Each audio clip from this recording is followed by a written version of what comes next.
Kalau kamu ingin jadi orang kaya, ndak usah merancang besok ingin ngelamar kerja di mana. Latihlah mentalmu untuk bisa menerima yang sedikit. Bersyukur dengan minimal yang kamu miliki hari ini. Saat ini juga kamu jadi orang kaya.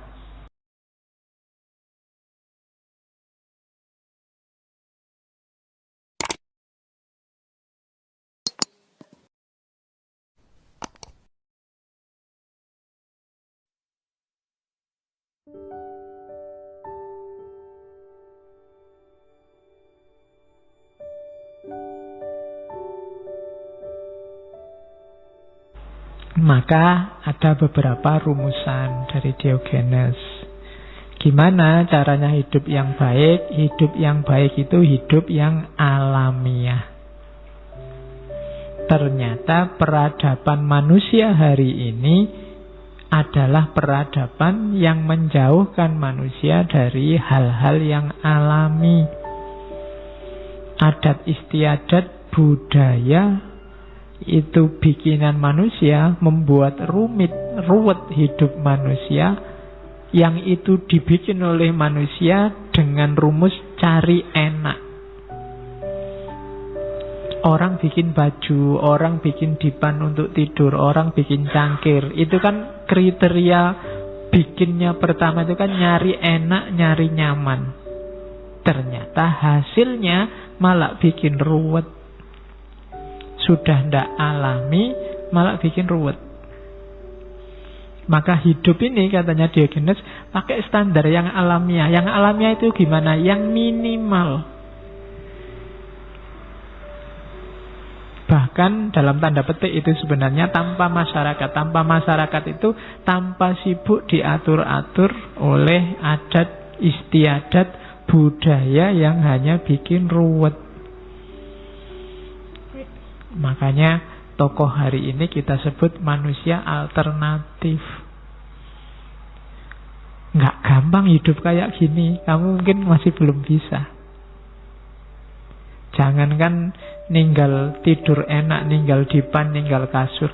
Kamu ninggal HP aja yang nggak terlalu penting kan nggak kuat sekarang. Nggak bisa. Jadi kita semakin tidak alami.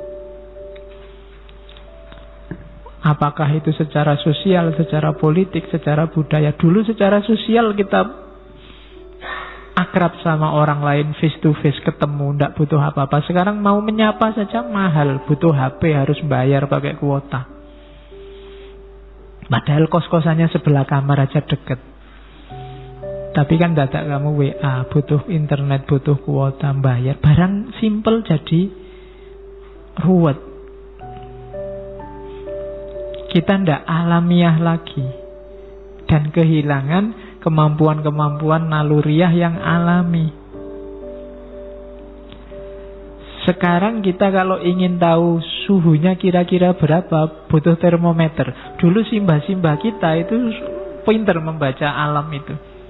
Oh ini sudah waktunya mau kemarau, oh ini sudah waktunya musim hujan, oh ini sudah kalau hawanya kayak gini, ini sudah bisa ngerti. Oh kalau ada burung anu lewat itu bisa membaca secara luar biasa lingkungan sekeliling. Tapi kita tidak bisa sekarang. Kenapa? Kita jadi manja. Kita banyak tergantung oleh peradaban-peradaban, produk-produk budaya yang tujuannya semula mengenakkan kita, tapi hasil akhirnya membuat kita ruwet, tidak alami. Nah itu tantangan dari Diogenes. Berani nggak meninggalkan itu semua? Ayo hidup yang alami. Ada yang tanya ke Diogenes, kira-kira hidup alami itu contohnya apa? Secara insting nomor 1 binatang. Binatang itu alami. Tidak ada binatang kok post-truth itu tidak ada. Binatang itu lapar ya lapar, suka ya suka, mau ya mau, ndak ya ndak. Yang kedua manusia primitif, itu masih lurus, masih lugu. Kemudian peradaban-peradaban dalam tanda petik mungkin barbar. Itu masih alami. Kalau hari ini mungkin masyarakat-masyarakat pedalaman yang belum tersentuh banyak oleh adat, oleh kebudayaan. Jadi back to nature, kembali jadi manusia yang alamiah, manusia yang jadi manusia. Karena banyak manusia yang sekarang tidak jadi manusia. Ada cerita satu ketika Diogenes ini bawa lampu siang-siang ke pasar sambil teriak-teriak, aku mencari manusia. Jadi itu sindiran luar biasa bagi Diogenes. Kita ini sudah bukan manusia hari ini. Mungkin mesin, mungkin apalagi robot, mungkin. Jadi kita tidak manusiawi lagi. Apa yang membuat kita tidak manusiawi? Ambisi sebenarnya. Jadi Diogenes ini dikenal sangat berambisi untuk tidak berambisi. Ayo, susah ya belajar filsafat itu. Mari kita berambisi untuk tidak punya ambisi apa-apa. Yang bikin kita tidak manusiawi itu sebagian besar adalah ambisi kita. Ingin jadi ini, ingin jadi itu, ingin dilihat sebagai ini, ingin dicitrakan sebagai itu, ingin mencapai ini, ingin mencapai itu. Akhirnya kadang-kadang yang jadi korban sisi manusiawi kita. Kalau kita kehilangan sisi manusiawi, ya kita tidak manusia lagi. Makanya Diogenes mencari-cari, mana ya yang manusia itu. I am looking for a human. Aku tidak lihat manusia di mana-mana. Ini mirip kayak dulu waktu kita ngaji Ki Ageng Suryo Mentara. Jadi pingin golek uang, tidak ketemu uang. Jadi ketemunya yang semua ambisius. Kalau pakai istilahnya Ghazali yang bahimiyah sama sabuiyah. Jadi manusia yang wajahnya semua jadi binatang. Ada yang kayak harimau, ada yang kayak kambing, ada yang kayak sapi. Kita membinatang semua. Karena apa? Karena ambisi. Kita kehilangan sisi-sisi kemanusiaan. I am looking for a human. Aku nyari manusia sekarang. Yang hadir sebanyak ini di masjid mungkin saya tidak tahu berapa yang sudah jadi manusia. Yang alami, natural, tidak terkontaminasi apa-apa. Itu susahnya luar biasa. Karena begitu kamu sekolah, masuk SD misalnya, kamu diajari macam-macam yang kadang-kadang menjauhkanmu dari kualifikasi sebagai manusia yang alami. Maka itu Diogenes muter-muter di kota. I am looking for a human. Aku mencari manusia. Yang kedua, kalau sudah ketemu yang alami-alami, rumus kedua untuk hidup versinya Diogenes adalah dengan pengendalian diri. Jadi mengendalikan diri dari kesenangan duniawi. Apa sih kesenangan duniawi itu? Yang hanya menuruti nafsu, kemewahan. Di situ termasuk jabatan, kekayaan, reputasi. Jabatan, kekayaan, reputasi itu mungkin kelihatan baik. Tapi katanya Diogenes, semua itu adalah ornamen dari perbuatan jahat. Perbuatan jahat apapun pasti ada hubungannya dengan, kalau tidak jabatan, ya kekayaan, kalau enggak ya reputasi. Kamu boleh sebut kejahatan apapun. Jadi kesenangan duniawi, jabatan, kekayaan, reputasi. Di Jogja kemarin misalnya ada klitih itu anak SMP ABG yang tidak jelas tiba-tiba baca orang terus lari. Setelah diinterogasi ternyata ya iseng aja untuk kepentingan gengnya biar dia levelnya naik di gengnya. Itu kan reputasi. Cah cilik sudah ngerti reputasi. Jabatan apalagi. Hari ini orang se-Indonesia maki-maki orang yang beda pandangan dengan dirinya, ya, ternyata ya bersenggolan dengan makhluk yang namanya jabatan, termasuk kekayaan. Kemarin ribut urusan kardus dan kawan-kawan itu kan urusan kekayaan. Kejahatan apapun ternyata ornamennya, yang menghiasinya jabatan, kekayaan, reputasi. Maka yang ingin hidup alami dan lurus dan benar, jauhi saja itu. Hidupmu akan lebih nyaman. Kamu kan mimpinya selalu kaya, tapi kalau Diogenes kebalikannya, jangan mimpi jadi orang kaya, malah repot. Ya kan? Semakin banyak yang kamu miliki, tanggung jawab dan kewajiban yang harus kamu lakukan jadi tambah banyak, malah repot. Tadi Diogenes punya cangkir satu aja malah bikin repot. Apalagi kamu yang punya rumah banyak, punya mobil banyak, punya kendaraan, punya baju sak lemari, alangkah repotnya. Saya tidak tahu, kalian aja yang belum kerja, coba dicek di lemarimu ada berapa pasang baju. Kamu tiap hari belanja baju, bajunya gonta-ganti terus, meskipun yang dipakai cuma itu-itu. Padahal baju itu mungkin harusnya kamu punya 3 aja kan cukup. Yang satu dipakai, kemudian yang satu dicuci, yang satu ditaruh di lemari. Nanti setelah yang dipakai dicuci, yang dicuci ditaruh di lemari, yang ditaruh di lemari sekarang dipakai. Kan diputar gitu aja selesai. Cukup punya baju 3. Nanti ya kalau yang satu sudah jelek, robek-robek, beli aja satu, cukup. Jadi kan sebenarnya kamu cuma butuh 3, tapi kan punyanya sak lemari. Demi apa? Jabatan, kekayaan, reputasi.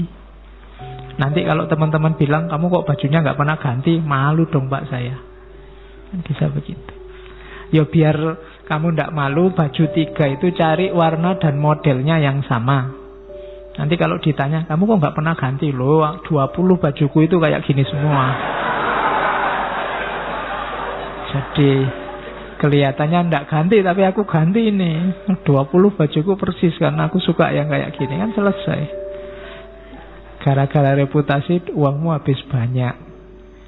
Kayak anak sekolah itu loh, tiap tahun ajaran beli buku tebel-tebel banyak, buku tulis berapa. Kayak kamu kuliah itu loh, beli gaya nih, wah ini tahun ajaran baru beli buku. Mending kelas tidak pernah nyatet, kamu cuma fotokopi. Banyak yang mubadir. Kalau versi Diogenes, nanti kamu kembali ke kamarmu, pulang ke rumah, coba dicek satu-satu, definisikan barangmu satu-satu, apa gunanya, apa pentingnya. Kalau ndak ada itu, kamu masih bisa hidup nyaman ndak? Kamu pilih aja. Keset, seandainya ndak ada keset ini, kira-kira aku hidup enak ndak? Apa pentingnya keset? Anduk, apalagi di rumahmu ada apa saja, kompor. Apa pentingnya kompor di sini? Aku tiap hari ya beli. Misalnya, berapa persen aku butuh kompor ini? Coba tunjuk satu-satu. Yang tidak penting dijual. Buat apa di situ? Cuma nyempeki. Ada kalimat luar biasa dari Diogenes bahwa sebagaimana rumah besar banyak barangnya pasti banyak tikusnya, tubuh manusia juga begitu. Kalau banyak kamu isinya banyak, kemungkinan juga banyak penyakitnya. Sumber penyakit itu makanan. Itu kata-katanya Diogenes. Kalau kamu di rumahmu kalau nggak ada barang apa-apa, percayalah tidak akan ada tikus. Kenapa ada tikus? Karena banyak barangnya. Yang itu kamu kejar-kejar mesti seneng tikusnya, bisa ndelik di mana. Tapi kalau kosong aja tidak ada apa-apa, tikusnya mesti tidak mau tinggal di kamarmu. Jadi kalau ada yang mengeluh, Pak rumah saya kok banyak tikus, barangmu kamu jual semua aja.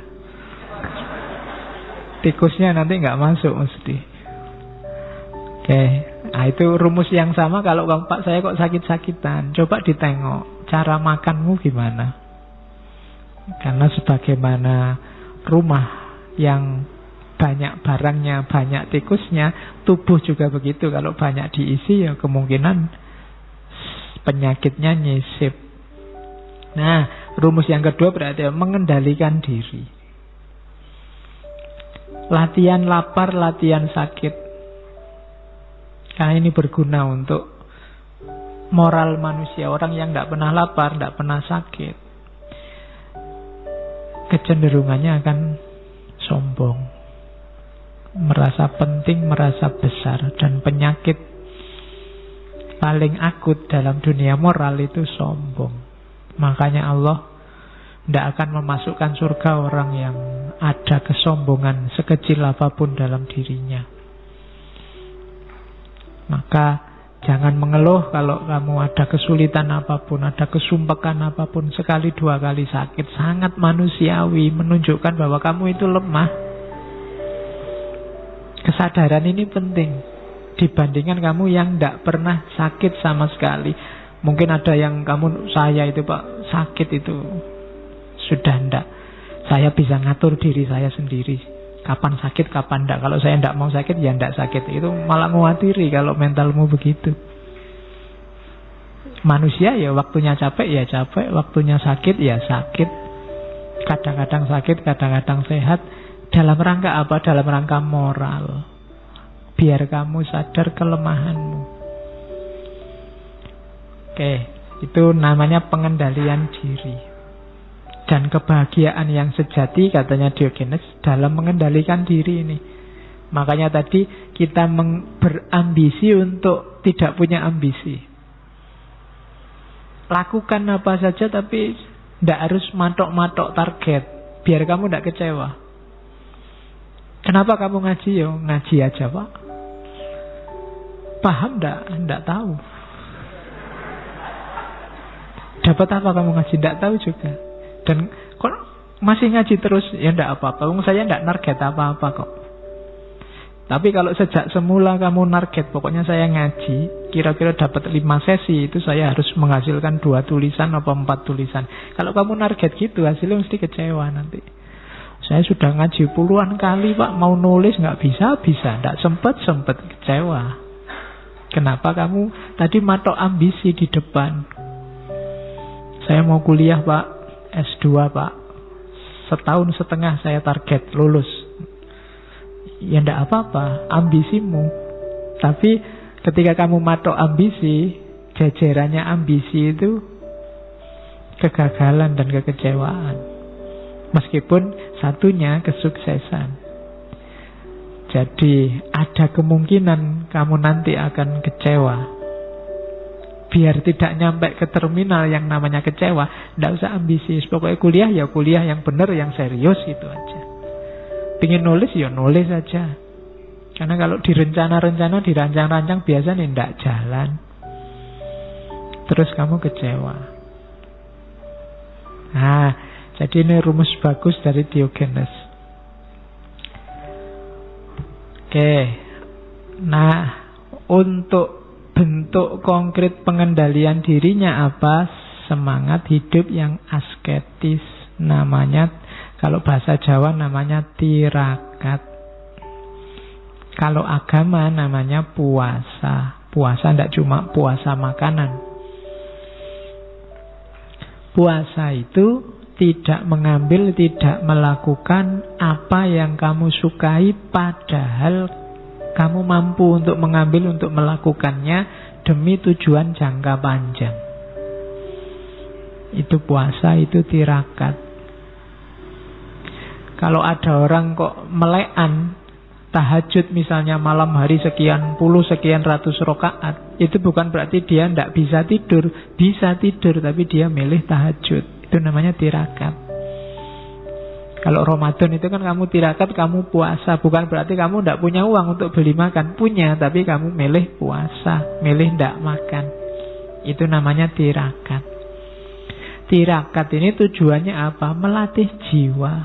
Yang utama apa? Biar kita tidak tidak tergantung oleh yang di luar diri. Kita kan punya rumus, misalnya makan itu ya sehari 3 kali. Apapun yang terjadi pokoknya sehari 3 kali. Oh, itu kan kita akhirnya jadi tergantung. Kadang-kadang masih kenyang juga tetap makan. Loh, kamu tadi baru nyemil banyak. Enggak Pak, sekarang sudah waktunya makan. Jadi makannya sekarang karena waktu. Ada aturan yang menggantungmu. Atau kadang-kadang mungkin belum waktunya makan tapi kamu sudah lapar, tapi ini belum waktunya kok. Padahal ya kamu bisa makan, tapi kamu tunggu sampai jam 1. Ini kan terus ada teori, ada konsep, ada aturan yang menggantung hidupmu. Nah, biar kamu tidak terikat di situ, ayo puasa, ayo tirakat, latihan tidak terikat. Biasanya tidur, bangun. Biasanya makan siang-siang, tidak makan sekarang. Biasanya ngobrol sama teman, latihan zikir, latihan wiritan. Itu namanya tirakat. Alah Pak, kan sunnah Pak. Iya sunnah, makanya namanya tirakat. Tidak sembarangan orang bisa. Jadi hidup semacam ini namanya hidup asketis. Tujuannya apa? Tidak jatuh cinta sama dunia, tidak terikat oleh dunia. Kita kan banyak mewajib-wajibkan yang tidak wajib. Saya itu cakepnya kayak rambutnya panjang segini loh Pak. Jadi tiap hari kamu ngitungi rambutmu biar panjangnya pas segitu. Itu kan yang tidak harusnya kamu atur, jadi kamu atur. Kamu repot sendiri, sumpek sendiri. Saya itu Pak cakepnya kalau pakai jaket model kayak gini nih. Akhirnya kemana-mana kamu pakai jaket. Sumuknya kayak apa, kamu pakai jaket ben kelihatan cakep. Nah, itu namanya terikat. Kalau ndak ini ndak Pak. Kalau nggak aliran itu saya ndak. Kalau nggak itu ndak. Sumber dari semua problem, banyak problem hari ini itu keterikatan-keterikatan kita. Dalam hidup kita sering kadang-kadang mengikatkan diri dalam hal yang seharusnya kita nggak terikat di situ. Hanya nuruti emosi, ambisi. Ya, tiba-tiba saja kok aku masuk grupnya pro Jokowi apa anti Jokowi ya. Hubungannya apa aku sama Jokowi? Tapi kok tiba-tiba aku ada di situ, kamu sendiri mengikatkan dirimu di situ. Jadi latihan hidup asketis itu latihan membebaskan diri. Kalau zaman dulu itu orang terus ke hutan, bertapa. Kalau dalam Islam namanya uzlah. Itu melatih diri, melatih jiwa. Biar apa? Biar tidak banyak terikat oleh dunia. Itu yang dilakukan oleh Diogenes. Cuma Diogenes tidak lari ke hutan, di tengah kota, tapi hidup di dalam tong, dalam timba besar. Tidur di situ. Terus kalau ada orang lewat bawa makanan dia minta. Hidupnya dikelilingi anjing-anjing dan seterusnya. Oke, katanya Diogenes, who is most content with the least. Orang yang punya paling banyak, orang paling kaya adalah orang yang nyaman dengan kepemilikan yang paling sedikit. Kamu tidak punya apa-apa kok merasa nyaman, berarti kamu paling kaya. Dibandingkan yang punya segalanya masih merasa kurang. Gampang-gampangannya ngono. Jadi kalau kamu ingin jadi orang kaya, ndak usah merancang besok ingin ngelamar kerja di mana. Latihlah mentalmu untuk bisa menerima yang sedikit. Bersyukur dengan minimal yang kamu miliki hari ini. Saat ini juga kamu jadi orang kaya. Ndak usah nunggu besok, kesuwen. Kamu ngerancang-ngerancang ngelamar kemana-mana, nanti ndak diterima, terus nangis, stres, sumpek. Kalau sekedar ingin kaya tujuanmu. Kaya itu kan tidak urusan kuantitas sebenarnya. Urusan orang merasa cukup dan merasa lebih. Maka katanya Diogenes, rumusnya makanya jangan keluar tapi ke dalam. Terimalah apapun kondisimu hari ini, maka kamu jadi orang kaya, sudah selesai. Oke, itu tambahan rumus yang lain. Ada quote-quote-nya. It is the privilege of God to want nothing and of God-like man to want little. Jadi keistimewaan Tuhan, itu Tuhan tidak butuh apa-apa. Karena Tuhan yang menciptakan segalanya. Yang membuat Tuhan istimewa kan itu. Lam yalid wa lam yulad. Enggak terikat sama sekali oleh dunia. Tuhan tidak butuh apa-apa. Dan keistimewaan para God-like men, manusia yang seperti Tuhan, para wali adalah one little, butuhnya sedikit saja. Itu yang membuat mereka istimewa. Ada sindirannya, wong dia orang sinis, nek ngomong kan ceplas-ceplos. In a rich man house there is no place to spit but his face. Di rumahnya orang kaya tidak ada tempat untuk meludah kecuali wajahnya. Ya, itu ya kamu rumuskan sendiri ya tafsirnya. Jadi orang kaya itu kan rumahnya bagus, barang-barangnya semua bagus. Mulai dari taman sampai dapur belakang itu kan kinclong semua. Jadi tidak ada tempat untuk meludah. Satu-satunya tempat meludah adalah wajahnya. Itu kalimatnya nyelekit untuk mengkritik kekayaan. Maka jangan jadi orang kaya. Nanti kamu membuat dirimu jadi wajahmu layak untuk diludahi orang. Oke, nah itu sinisnya si Diogenes pada orang kaya. Cuma dia tidak cuma ngeritik, karena hidupnya sendiri memang hidup yang swasembada, hidup yang cukup dengan dirinya sendiri. Kalau dia tidak hidup semacam itu, dia ngomong kayak gini, tidak ada orang percaya. Cuma karena dia hidupnya juga semacam itu, ketika dia ngomong semacam ini, ya orang percaya saja. Itu bedanya sama kita.